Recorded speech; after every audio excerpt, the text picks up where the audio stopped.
This is a three-part story with different strands of thought leading towards our installation in the Arsenale, a mapmaker's house in Connemara, an opera house in Shanghai, and a Greek island chapel where our free space ideas came together.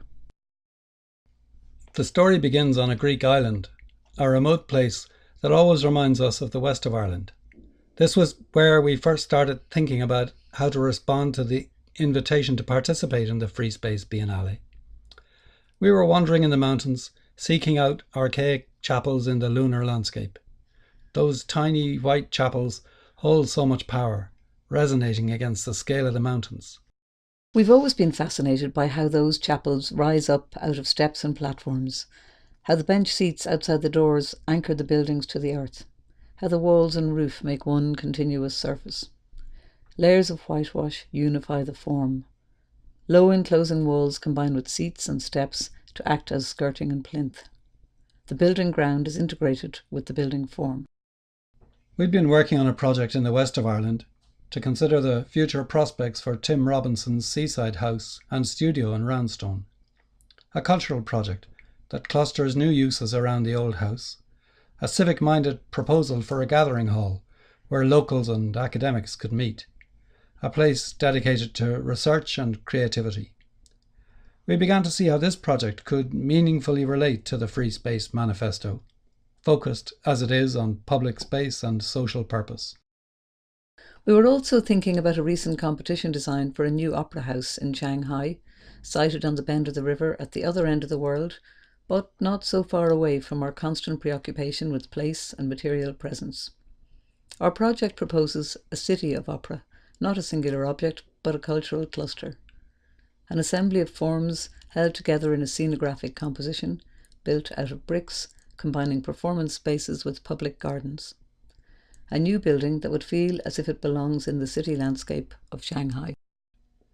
We started to sketch in our notebooks. We thought of combining these two projects in a new work for Venice, a place where East meets West. Like ideas assembled in Canaletto's Palladio Capriccio, an analogous architecture is made from the remembered elements of Roundstone and Shanghai. Then the real work started, back in the studio in Dublin. We made models of the space between the brick columns of the Corderie. We remembered how sunlight shone through those high windows and how that sunlight produced a dappled light reflected from the canal.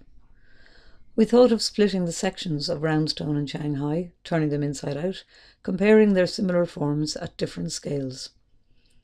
And we imagined climbing up between their sawtooth roofs to look out the window at the roofscape of Venice. We designed a composite collage, a simple structure made out of geometric elements abstracted from the two different designs. We worked with trusted craftsmen on how to build this installation, how to make a singular form out of craftily connected parts. We wanted to demonstrate the interactive potential between poetic intention and physical labour. Then we had to work out how the disassembled parts could be stacked together and fitted inside a truck.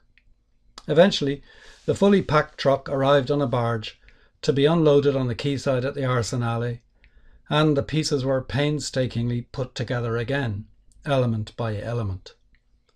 All construction joints were filled and finished, and the whole thing painted in many coats of white paint to make a simple silhouette, a ghost ship moored between brick columns.